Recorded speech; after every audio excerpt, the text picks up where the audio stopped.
جی تو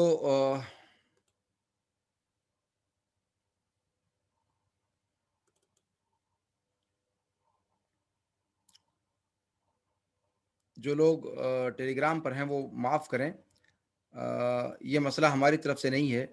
یہ net work ہی کا مسئلہ ہے جس کی وجہ سے بار بار پریشانی آ جا رہی ہے۔ جی تو یہ اللہ کے رسول صلی اللہ علیہ وسلم نے فرمایا کہ لا يحل دم امرئ مسلم يشهد ان لا الہ الا اللہ وانی رسول اللہ الا باحدى ثلاث النفس بالنفس والثيب الزاني والتارك لدينه المفارق للجماعہ۔ تو یہ روایت بھی دلالت کرتی ہے کہ اصل یہی ہے کہ کوئی انسان کسی کے خون کو بہانے کی جرت یا اس کے بارے میں سوچے بھی نہ۔ جی یہ چیز حلال نہیں ہے، نہ عملی طور پر اور نہ ہی عقدی طور پر۔ دو چیزیں ہیں، ایک تو یہ کہ انسان اس کو قتل کرنے کا ارادہ رکھے، عملی طور پر یعنی ارادہ رکھے اور اس کو جائز سمجھے، اور دوسری بات یہ کہ عملی طور پر اس کو قتل کر بھی دے۔ تو یہ دونوں کی دونوں چیزیں نہ عقیدے کے اعتبار سے درست ہیں اور نہ کرنے کے اعتبار سے درست ہیں۔ جی اس کے بعد اللہ من وجب علیہ السیف جو امام طحاوی نے کہا، تو وجب علیہ السیف سے مراد یعنی وہ جس کے ہاتھ میں یعنی معاملات ہیں، لمن بیدہ السیف جس کے ہاتھ میں تلوار ہے، یعنی حاکم وقت، خلیفہ وقت، حکومت۔ جی یعنی یہ سارے کے سارے معاملات باقاعدہ عدالتوں کے ذریعے سے اس پر فیصلے ہوں گے اور حکام وقت کے ذریعے سے فیصلے ہوں گے، رعایا میں سے کوئی کھڑا ہو کر کے اس پر فیصلہ نہیں کر سکتا۔ جی اپنی صرف خواہشات نفس کی پیروی کرتے ہوئے اگر اس طریقے سے معاملات ہونے لگے کہ ہر انسان کے ہاتھ میں دے دیا جائے معاملہ، تو پھر کسی ملک کے اندر طوائف الملوکی آنے میں دیر نہیں لگ سکتی۔ آپ جانتے ہیں کہ نظام حکومت بھی ایک چیز ہوتی ہے اور اس کی پابندی جو ہے یہ کرنا ضروری ہے تاکہ طوائف الملوکی کو یا پھر افراتفری کے ماحول کو پیدا ہونے سے روکا جائے۔ جی تو اچھا، اور حاکم وقت کے علاوہ یہ فیصلہ کوئی اور نہیں کرے گا، یہاں تک کہ علماء بھی نہیں، یہاں تک کہ مفتیان بھی نہیں۔ یہ ایک عجیب مسئلہ ہمارے یہاں بنا ہوا ہے کہ علماء اور مفتیان فتوے داغتے ہیں ایسے موقعوں پر، اور اس طرح کے معاملات میں کہ کسی کو قتل کرنے کی بات کہی جائے، ہاں، یا تلوار اٹھانے کی بات، ہتھیار اٹھانے کی بات۔ اللہ رب العالمین سے ڈرنا چاہیے اور اس مسئلے میں جو ہے اس کی خطورت کو سمجھنا چاہیے۔ اسی طریقے سے کسی کو جو ہے دھوکے سے قتل کرنے والا معاملہ، وہ چیز بھی اس کے اندر آتی ہے کہ یہ معاملہ، اس کے فیصلے بھی کوئی ہمہ شمہ نہیں کر سکتا، حکومت وقت جیسا مناسب سمجھے گی وہ اس کا فیصلہ کرے گی۔ اس طرح کے مسائل لوگوں کے ہاتھ میں یا علماء کے ہاتھ میں، یعنی حکومت کے علاوہ کسی اور کے ہاتھ میں اس طرح کی چیز نہیں دی جا سکتی۔ اللہ کے رسول صلی اللہ علیہ وسلم کا جو معاملہ کعب بن اشرف کا تھا، وہ مصلحت عامہ کے تحت تھا، اور اس لیے تھا کہ آپ صلی اللہ علیہ وسلم خود زمام کار آپ کے ہاتھ میں تھی، تو اس لیے اس واقعے سے استدلال کرنا اغتیال کے تعلق سے یہ کسی طور پر درست نہیں ہے۔ اصل یہ ہے کہ یہ سارے کے سارے معاملات حاکم وقت کی طرف جائیں گے اور حاکم وقت جیسا مناسب سمجھے گا اس کے مطابق فیصلہ کرے گا، اور مصلحت کو دیکھتے ہوئے وہ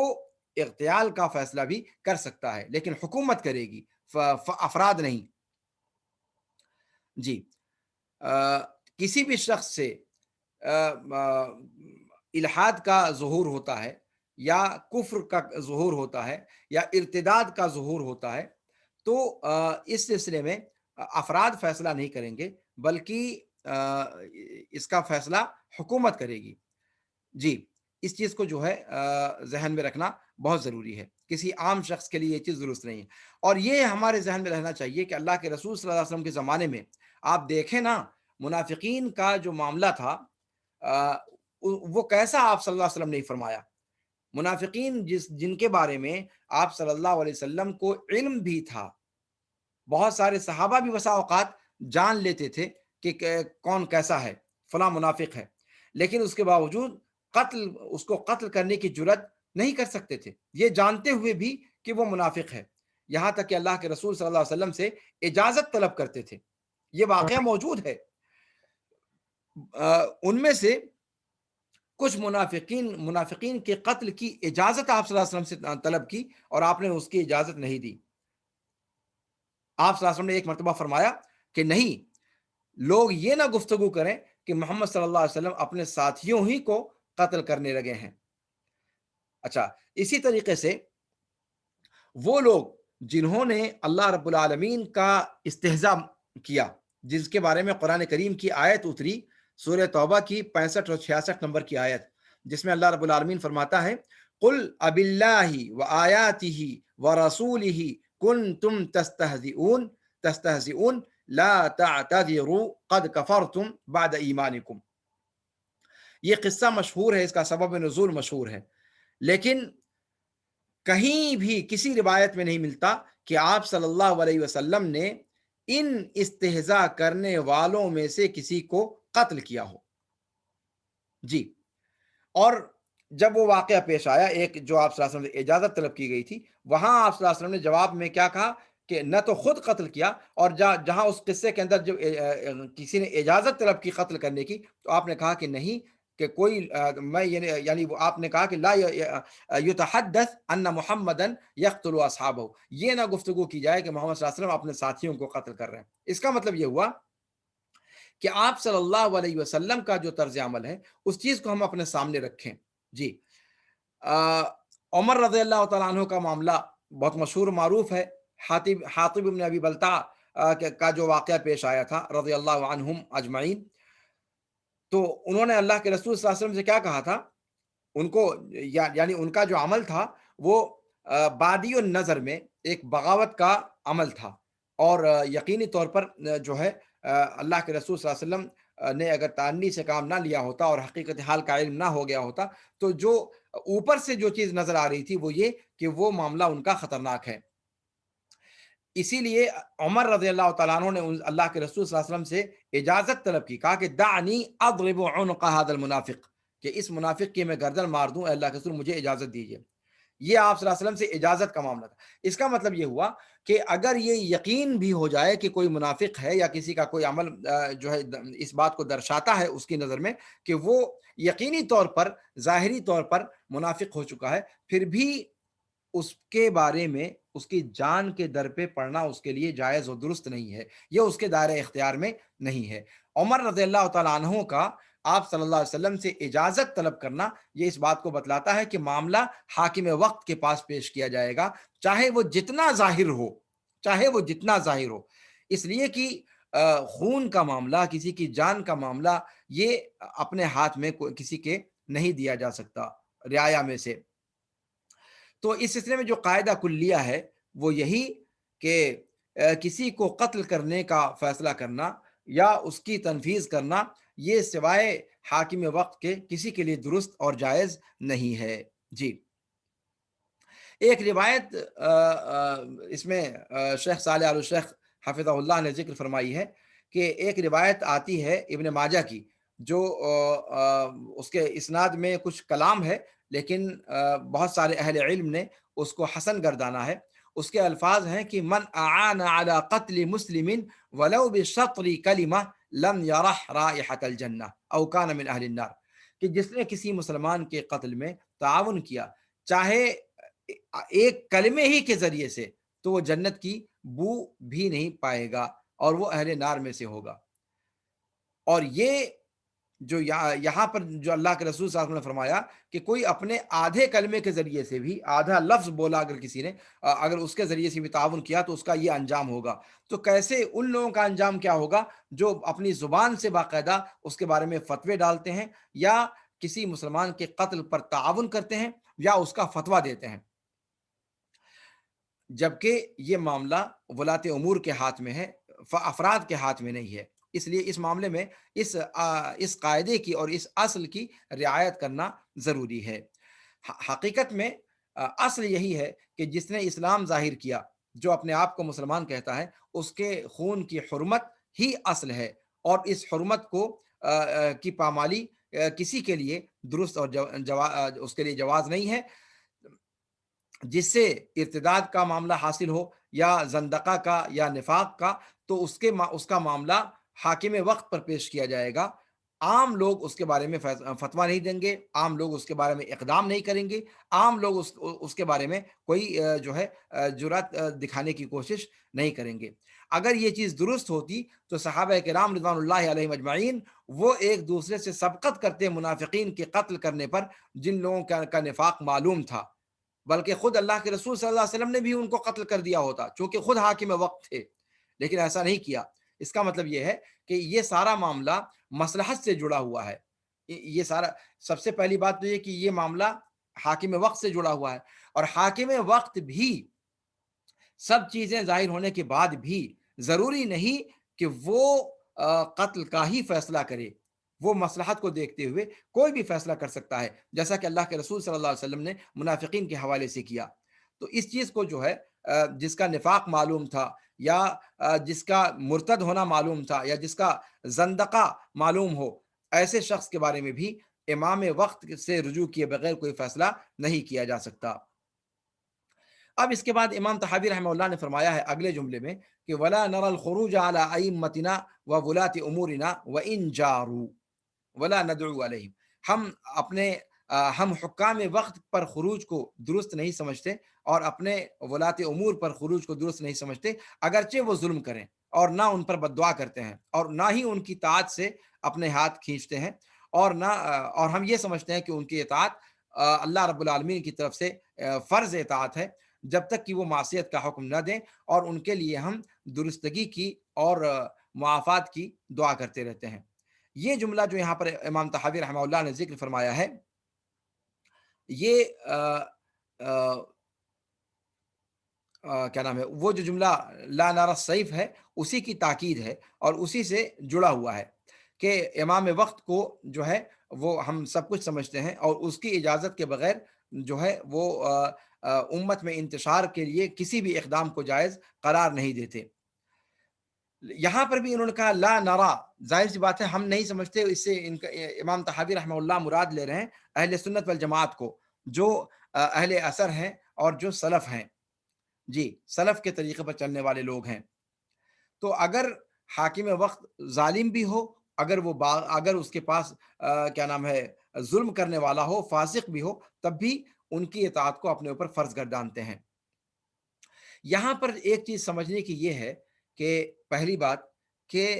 ائمہ اور ولاة امور، ان سے مراد کون ہے؟ ائمہ اور ولاة امور سے مراد کون ہے؟ ولاة امور، ولات یہ ولی کی جمع ہے، ولی الامر سے ولاة الامور اسی کی جمع استعمال کی گئی ہے، اور ولی الامر کہا جاتا ہے جو امام وقت ہوتا ہے، جو حاکم وقت ہوتا ہے۔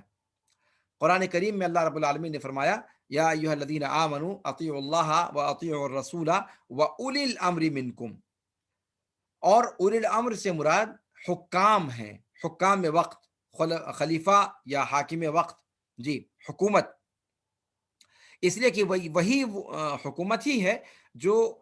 شرعی معاملات کی تنفیذ کرتی ہے اور اجتہادی امور وغیرہ کے معاملے میں فیصلے لیتی ہے، اور ساری تنفیذ کا معاملہ انہی سے جڑا ہوا ہے۔ جی اور ائمہ کی بات جہاں تک ہے، یہ تو اولی الامر کا معاملہ ہو گیا۔ ائمہ کی بات جو ہے یہ امام کی جمع ہے، اور امام کہا جاتا ہے کہ جس کو اللہ رب العالمین نے لوگوں کے معاملے کا ذمہ دار بنایا ہو، اور جس کو اللہ رب العالمین نے لوگوں کے معاملات کے سنبھالنے کی آزمائش میں ڈالا ہو، اس کو امام کہا جاتا ہے، اس لیے کہ اس کے حکم کی پیروی کی جاتی ہے، اور اس کی منع کردہ چیزوں سے رکا جاتا ہے، اور وہ صاحب قرار ہوتا ہے، اور جو کچھ فیصلہ کرتا ہے وہ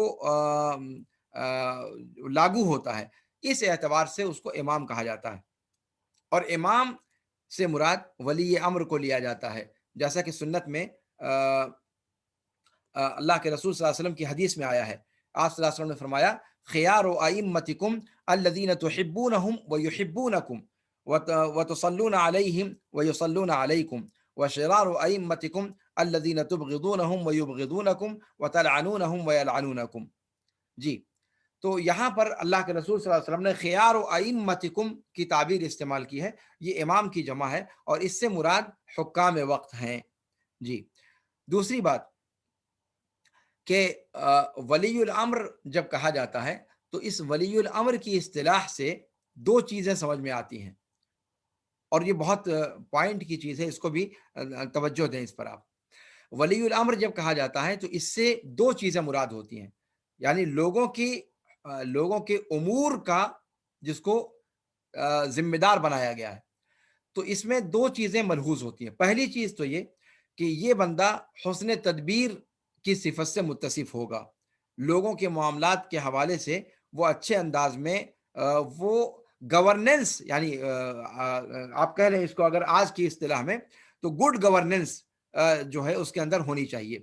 کہ وہ اپنی رعایا کے، دین کے اور دنیا کے معاملات کو اور ان کے اندر کیسے فساد کو روکنے اور عدل کو قائم کرنے کے لیے کیا چیزیں ان کے لیے ضروری ہیں، ان کی سمجھ اس کے پاس ہو۔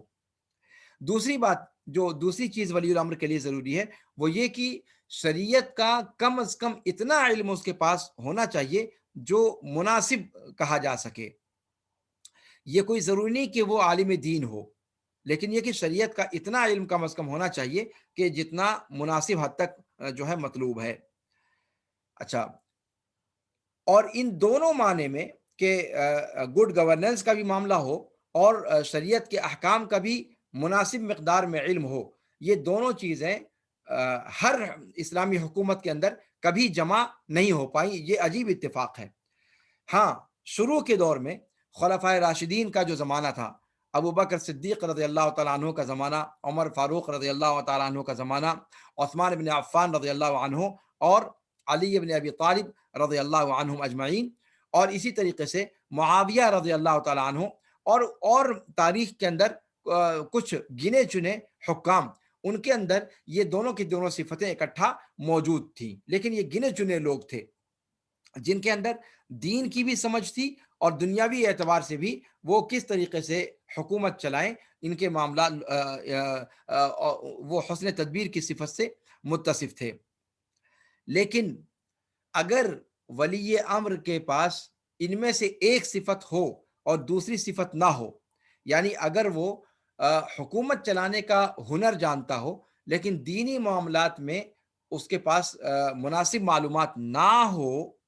تب ایسی صورت میں کیا ہوگا کہ دینی معاملات کی مرجعیت علماء کے ہاتھ میں آئے گی اور دنیاوی معاملات کی ذمہ داری حاکم وقت کے ہاتھ میں رہے گی۔ لیکن دینی امور کی مرجعیت علماء کے ہاتھ میں ہونے کا مطلب یہ نہیں ہے کہ وہ اس معاملے میں فیصل ہوں گے،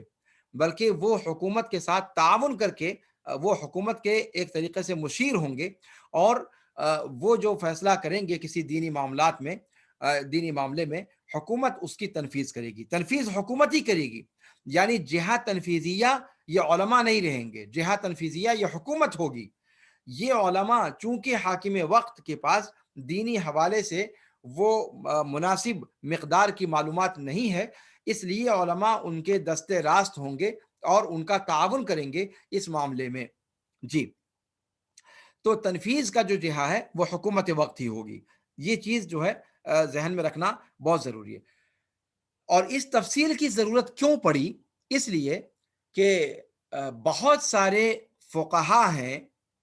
انہوں نے اولی الامر کے اندر علماء کو اصالتاً داخل کرنے کی کوشش کی۔ دھیان دیجئے گا، علماء کو اصالتاً داخل کرنے کی کوشش کی ہے، جبکہ علماء اصالتاً اولی الامر کے اندر داخل ہی نہیں ہیں۔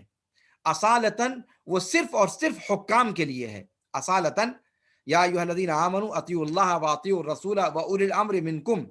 یہ آیت یہ اصالتاً حکام کے لیے ہے، علماء اس کے اندر داخل ہی نہیں ہیں، الا یہ کہ یہ والی صورتحال ہو جس صورتحال کو ولی الامر کے دوسرے معنی کے تحت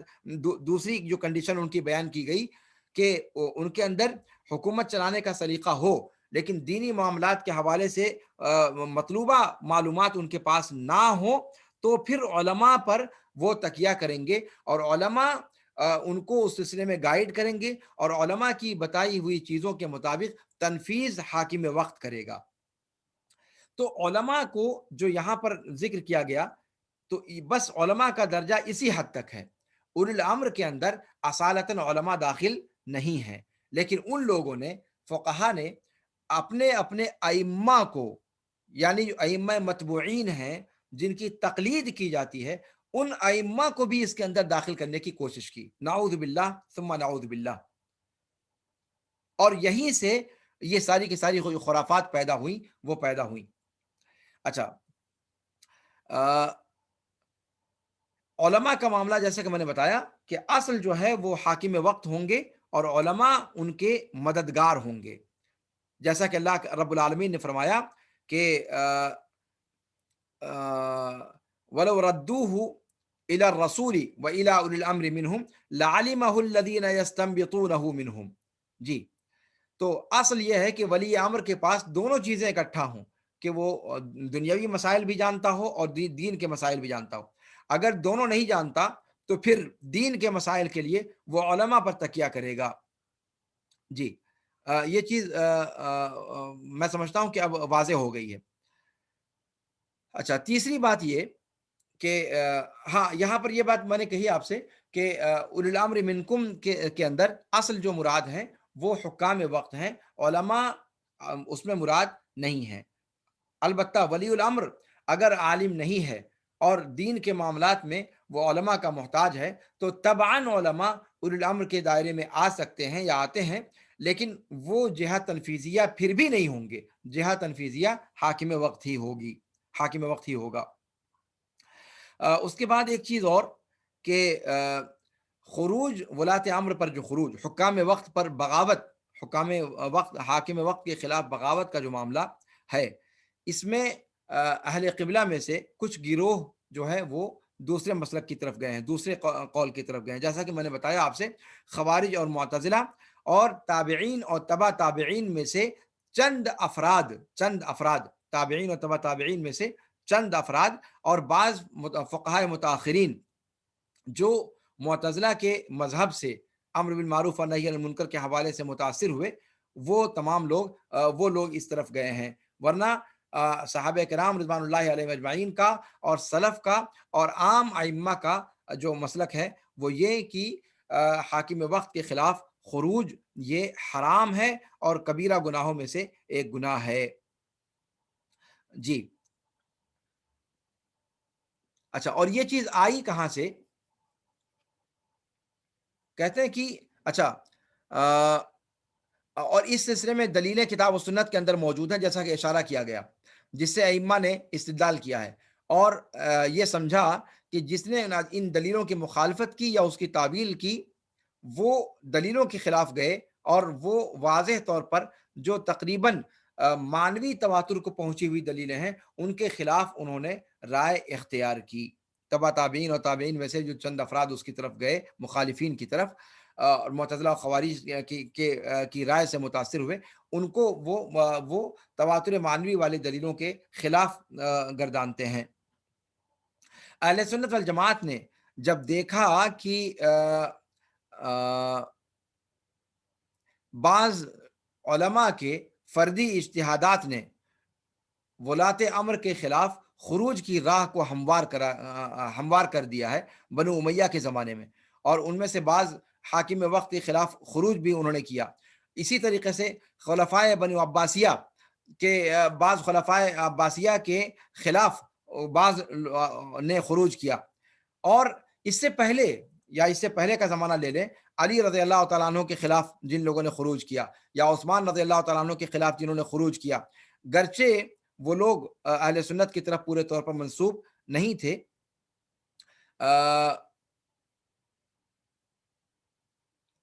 ظاہر سی بات ہے وہ خوارج میں سے تھے، تو کہتے ہیں کہ جب دیکھا اہل سنت والجماعت نے کہ اس طرح کے خروج کے معاملات پائے جا رہے ہیں اور اس کی خطورت جو ہے اتنی زیادہ ہے کہ کس طریقے سے جو ہے رعایا کے اندر خلفشار اس کے ذریعے سے برپا ہوتا ہے، تو انہوں نے یہاں سے اس مسئلے کو عقیدے کا مسئلہ بنایا اور عقیدے کی کتابوں میں انہوں نے اس کو ذکر کیا اور بغاوت کو بدعت گردانا گیا اور جو ہے ادلہ کے خلاف اس کو شمار کیا گیا۔ جی حافظ ابن حجر رحمہ اللہ نے حافظ ابن حجر رحمہ اللہ نے اس معاملے میں تھوڑی سی بات یہ کہی ہے کہ حاکم وقت کے خلاف خروج بعض سلف کا مذہب تھا زمانہ قدیم میں، لیکن جب انہوں نے دیکھا کہ اس سے امت پر آ، اصلاح کا کام تو کچھ ہوتا نہیں، شر و فساد کا دائرہ بڑھ جاتا ہے، تو ائمہ اسلام نے اتفاق کر لیا اس بات پر کہ یہ خروج یا بغاوت یہ حرام ہے، اور جو ایسا کرتا ہے اس پر انہوں نے نکیر کیا۔ حافظ بن حجر رحمہ اللہ کی یہ عبارت ہے، لیکن شیخ صالح آل الشیخ حافظ اللہ کہتے ہیں کہ حافظ ابن حجر کی عبارت میں یہ توسع ہے، اس طرح کی جگہوں پر اس طرح کی بات کہنا مناسب نہیں ہے کہ کسی بعض سلف کا قدیم زمانے میں مذہب تھا، یہ بات کہنا مناسب نہیں ہے، کہ بلکہ حقیقت یہ ہے کہ سلف میں سے بعض کا اجتہاد تھا ان مسائل میں۔ جی اس لیے کہ تابعین میں آپ جانتے ہیں کہ قدر کا کے مسئلے میں بھی گفتگو کرنے والے پائے گئے، جو اہل سنت کا مسلک ہے تقدیر کے باب میں، اس کے خلاف انہوں نے رائے اختیار کی۔ اسی طریقے سے ارجا کے حوالے سے تابعین میں سے بعض لوگوں کا مسلک جو ہے وہ اہل سنت والجماعت کے مسلک کے خلاف گیا۔ تو اس طریقے سے اکا دکا افراد نے ایسی رائے اختیار کی، اپنے اجتہاد میں ٹھوکر کھائی، تو اس اعتبار سے بعض سلف کا مذہب قرار دینا اس چیز کو، یہ چیز توسع غیر محمود ہے۔ جی اس کے بعد ایک اہم چیز یہ ذکر کرنی تھی کہ ولاۃ امر کی اطاعت کا جو مسئلہ ذکر کیا گیا ہے، یہ ولاۃ امر کی اطاعت گرچہ اہم ہے اور اس پر خروج جائز نہیں ہے، سب کچھ اپنی جگہ پر، لیکن ظاہر سی بات ہے کہ ان کی اطاعت اللہ رب العالمین کی اور اللہ کے رسول صلی اللہ علیہ وسلم کی اطاعت کے ہم پلہ نہیں ہے، بلکہ اس کے تابع ہے، اور اس چیز کو خود قرآن کریم کی آیت سے سمجھا جا سکتا ہے۔ امام ابن قیم رحمہ اللہ نے بھی اس چیز کی وضاحت کی ہے۔ قرآن کہتا ہے یا ایھا الذین آمنوا اطیعوا اللہ واطیعوا الرسول واولی الامر منکم،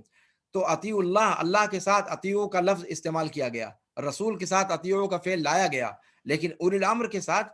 صرف عطف استعمال کیا گیا، اور وہاں پر فعل کو مکرر نہیں لایا گیا، اور فعل کو مکرر نہ لانا یہ اس بات کو درشاتا ہے کہ اولی الامر کی اطاعت علی سبیل الاستقلال نہیں ہے، جیسے اس سے پہلے اللہ اور اس کے رسول کی اطاعت علی سبیل الاستقلال ہے۔ یعنی اگر ولی الامر کے احکام اللہ اور اس کے رسول کے حکم کے تابع ہیں تب ان کو مانا جائے گا، لیکن اگر ان کی اطاعت سے اللہ اور اس کے رسول کی مخالفت لازم آتی ہے تو پھر ان کی اطاعت اس میں نہیں کی جائے گی۔ لا طاعۃ لمخلوق فی معصیۃ الخالق۔ جی تو یہ چیز جو ہے اسی وجہ سے جو ہے وہاں پر اطیعوا کا لفظ دوبارہ نہیں لایا گیا، تاکہ یہ بتایا جائے کہ ان کی اطاعت تبعاً ہے، استقلالا نہیں ہے۔ جی اچھا، اور اس کے اندر وہ دلیل بھی آپ جو ہے کے سامنے نگاہوں میں کے سامنے ہوگی کہ جب اللہ کے رسول صلی اللہ علیہ وسلم نے کے پاس کچھ لوگ آئے اور کہا ان پر جس کو آپ نے امیر بنایا تھا ان کے بارے میں لوگوں نے بتایا کہ انہوں نے ان کو کہا آگ جلا کر کے کہ اس میں کود جاؤ، تو ان میں سے بعض نے انکار کیا اور کہا کہ ہم جہنم سے بھاگنے کے لیے تو ایمان اور اسلام کے اندر داخل ہوئے ہیں، پھر ہم جہنم میں کیسے جائیں، آگ میں اسی دنیا میں کیسے چلے جائیں۔ تو آپ صلی اللہ علیہ وسلم کو جب خبر دی گئی تو آپ نے کیا کہا، اما ان لو انہم اطاعوہ لم یخرجوا منہا، اگر ان لوگوں نے بات مان لی ہوتی اس کی تو پھر وہ جہنم وہ آگ سے نکل نہیں سکتے تھے، اس لیے کہ انہوں نے اللہ کی معصیت میں اس کی اطاعت کی۔ اس کا مطلب یہ ہوا کہ کسی مخلوق کی اطاعت خالق کی معصیت میں نہیں کی جا سکتی، لا طاعۃ لمخلوق فی معصیت الخالق۔ اور بھی اس کی دلیلیں ہیں، اللہ رب العالمین نے قرآن میں فرمایا یا داود انا جعلناک خلیفۃ فی الارض فاحکم بین الناس بالحق ولا تتبع الهوى فیضلک عن سبیل اللہ ان الذین یضلون عن سبیل اللہ۔ تو اس کے اندر بھی اللہ رب العالمین نے اس واقعے کے اندر بھی دلیل ہے کہ اللہ رب العالمین نے نبیوں کو لوگوں کے درمیان حق اور انصاف کے ساتھ فیصلہ کرنے کے لیے بھیجا تھا، اور ہوائے نفس کی پیروی کرنے سے ان کو روکا تھا۔ اس کا مطلب یہ ہے کہ جو بھی احکام ہوں گے وہ حق پر مبنی احکام ہی دیے جا سکتے ہیں، ہوائے نفس پر مبنی اگر احکام ہیں تو اس کی پیروی لازم نہیں ہے۔ جی، اللہ کے رسول صلی اللہ علیہ وسلم نے فرمایا کہ من اطاع الامیر فقد اطاعنی ومن عصى الامیر فقد عصانی۔ جی، کہ امیر کی جس نے اطاعت کی اس نے میری اطاعت کی، اور جس نے امیر کی نافرمانی کی اس نے میری نافرمانی کی۔ اور اللہ رب العالمین نے آپ صلی اللہ علیہ وسلم کے بارے میں فرمایا کہ من یطع الرسول فقد اطاع اللہ۔ یہاں سے بھی ولاۃ امر کی اطاعت لازم پکڑنے کا ثبوت ملتا ہے کہ اللہ رب العالمین نے فرمایا کہ من یطع الرسول فقد اطاع اللہ، جس نے رسول کی اطاعت کی اس نے در حقیقت اللہ کی اطاعت کی۔ اور رسول صلی اللہ علیہ وسلم کا حکم ہے کہ من اطاع الامیر فقد اطاعنی ومن عصى الامیر فقد عصانی، جس نے امیر کی اطاعت کی اس نے میری اطاعت کی، اور جس نے امیر کی نافرمانی کی اس نے میری نافرمانی کی۔ اس کا مطلب یہ ہوا کہ حاکم وقت کی اطاعت یہ فرض عین ہے، یہ ہر شخص کے اوپر واجب ہے، ہر شخص کے اوپر سم و طاعت واجب ہے، چاہے وہ اس کو ناپسند کرے چاہے اس کو پسند کرے، سوائے اس کے کہ کسی معصیت کا حکم دیا جائے۔ اگر معصیت کا حکم دیا جائے تو اس وقت سم و طاعت نہیں ہے، سم و طاعت معروف میں ہے۔ اللہ کے رسول صلی اللہ علیہ وسلم کے ایک حدیث میں ہے کہ جو اپنے من رأى من امیرہ شیئا یکرہہ فلیکرہ ما یاتی من معصیت اللہ ولا ینزعن یدا من طاعہ۔ جو معصیت دیکھے وہ تو اس کو ناپسند کرے، البتہ اس کی اطاعت سے ہاتھ نہ کھینچے، یعنی اس کے خلاف بغاوت نہ کرے۔ آپ صلی اللہ علیہ وسلم دوسری روایت میں فرمایا کہ جو شخص مر گیا اور اس کی گردن میں بیعت نہیں ہے حاکم وقت کی تو وہ جاہلیت کی موت مرا۔ جی، اسی طریقے سے جب آپ صلی اللہ علیہ وسلم سے پوچھا گیا کہ بعض جو ایسے حکام ہوں گے تو جن کو ہم ناپسند کریں، ہم جن کو لعن طعن کریں اور وہ ہم پر لعن طعن کریں، ان کے خلاف خروج کر سکتے ہیں کہ نہیں؟ اللہ کے رسول صلی اللہ علیہ وسلم نے فرمایا کہ نہیں، جب تک وہ تم میں نماز قائم کرتے رہیں۔ جی، اس کا مطلب یہ ہوا۔ اور دوسری روایت میں آپ نے فرمایا کہ من رأى من امیرہ شیئا یکرہہ فلیصبر، جو اپنے حاکم سے کوئی ایسی چیز دیکھے جسے وہ مکروہ سمجھے تو اسے چاہیے کہ صبر کرے۔ تو ڈھیر ساری دلیلیں ہیں اس سلسلے میں، جس سے یہ سمجھ میں آتا ہے کہ انسان کے اوپر واجب ہے کہ وہ ان نصوص پر عمل کرتے ہوئے حاکم وقت کی تابعداری کرے اور اس کی بات کو تسلیم کرے، اور اسی کے ذریعے سے کسی بھی ملک کا سسٹم اور نظام مضبوط رہ سکتا ہے، ورنہ جو ہے ایک انتشار اور اس کی کیفیت طاری ہو جائے گی، بلبلہ کی کیفیت طاری ہو جائے گی۔ اچھا، ولی الامر کے خلاف خروج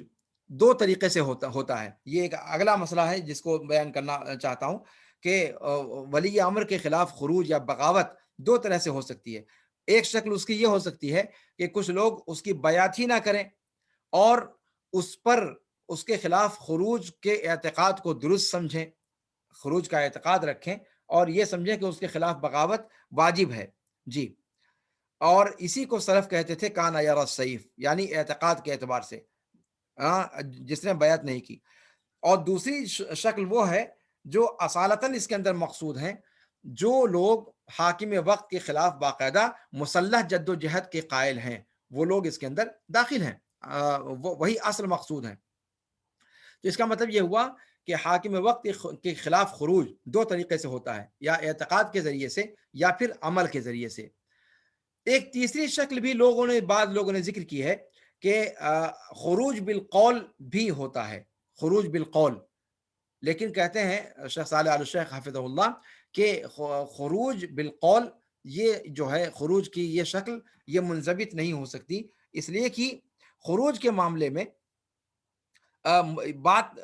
حقیقی طور پر نہیں کہا جا سکتا کہ کس کو خروج مانا جائے اور کس کو خروج نہ مانا جائے، اس لیے جو ہے اس چیز کو انہوں نے مختلف فی مانا ہے۔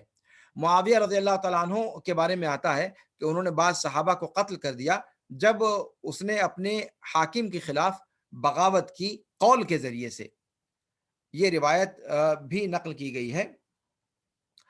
حجر ابن عدی یا عدی ابن حجر کے بارے میں جو ہے آیا ہے۔ تو معاویہ رضی اللہ تعالیٰ عنہ تک جب ان کا معاملہ پہنچا تو بلوا بھیجا ان کو، اور تقریباً وہ 17 لوگ تھے، ان میں سے ایک صحابی تھے، یہ صحابی جن کا نام ذکر کیا گیا، تو دمشق پہنچنے سے پہلے ان کے قتل کا حکم صادر ہو گیا اور ان کو قتل کر دیا گیا۔ جی، تو اس کا مطلب یہ ہوا کہ خروج بالقول کو بھی خروج معاویہ رضی اللہ تعالیٰ عنہ نے تسلیم کیا ہے۔ گویا معاویہ رضی اللہ عنہ کا فعل آ، جو ہے یہ بتلاتا ہے کہ خروج جو ہے کبھی قول کے ذریعے سے بھی ہوتا ہے۔ آ، لیکن شیخ صالح آل الشیخ کہتے ہیں کہ یہ استدلال معاویہ رضی اللہ تعالیٰ عنہ کے واقعے سے محل نظر ہے اور یہ چیز درست نہیں ہے، اس لیے کہ معاویہ رضی اللہ تعالیٰ عنہ نے جو کام کیا یہ ان کے اوپر تعزیر کے طور پر کیا، چونکہ ان کے متعین کردہ کسی گورنر کے خلاف ان لوگوں نے خروج کیا، تو اس کو تعزیر کے طور پر اور اپنی طرف سے اجتہاد کرتے ہوئے انہوں نے قتل کا حکم دیا تھا۔ تو اس لیے اس کو بغاوت کا معاملہ یا خروج بالقول کے استدلال میں پیش کرنا مناسب نہیں ہے۔ جی، آ،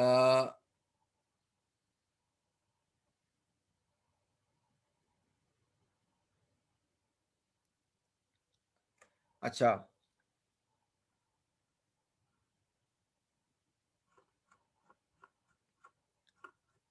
اس سلسلے میں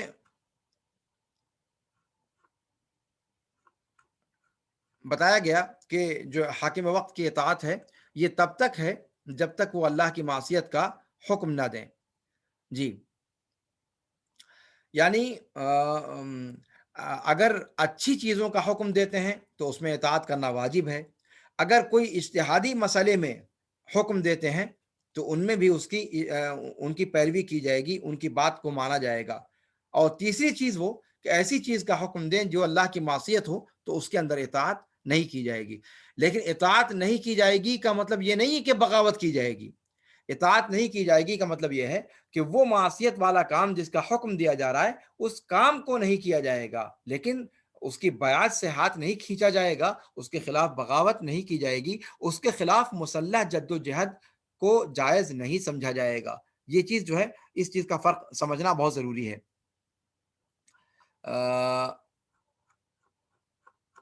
اس کے بعد کا جو مسئلہ ہے وہ انشاءاللہ پھر اب اگلے درس میں بتانے کی کوشش کروں گا، یا پھر یہ ہے کہ آج یہاں تک گویا ہماری جو ہے تشریح ہو گئی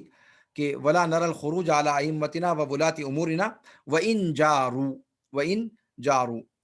ولا ندعو عليهم ولا ننزع يدا من طاعتهم ونرى طاعتهم من طاعة الله عز وجل فريضة ما لم يأمروا بمعصية وندعو لهم بالصلاح والمعافاة۔ یہاں تک ہماری بات ہو گئی ہے، اب اگلے درس میں انشاءاللہ ونتبع السنة والجماعہ سے گفتگو انشاءاللہ کی جائے گی۔ اللہ رب العالمین جو چیزیں پڑھی جاتی ہیں ان کو سمجھنے کی توفیق عطا فرمائے، اور اللہ رب العالمین ہمیں مسلک سلف پر قائم و دائم رکھے، اور اللہ رب العالمین ہمیں جب تک زندہ رکھے صحیح اسلام پر زندہ رکھے، صحیح عقیدے پر زندہ رکھے، اور جب ہمارا خاتمہ ہو تو ہمارا خاتمہ بالخیر ہو، صحابہ و صدیقین اور نبیین صدیقین شہداء و صالحین کے ساتھ اللہ رب العالمین ہمارا حشر فرمائے۔ ھذا وصلی اللہ وسلم علی نبینا محمد وعلی آلہ وصحبہ اجمعین، والسلام علیکم ورحمۃ اللہ تعالی وبرکاتہ۔ سبحانک اللہم وبحمدک، اشہد ان لا الہ الا انت، استغفرک واتوب الیک۔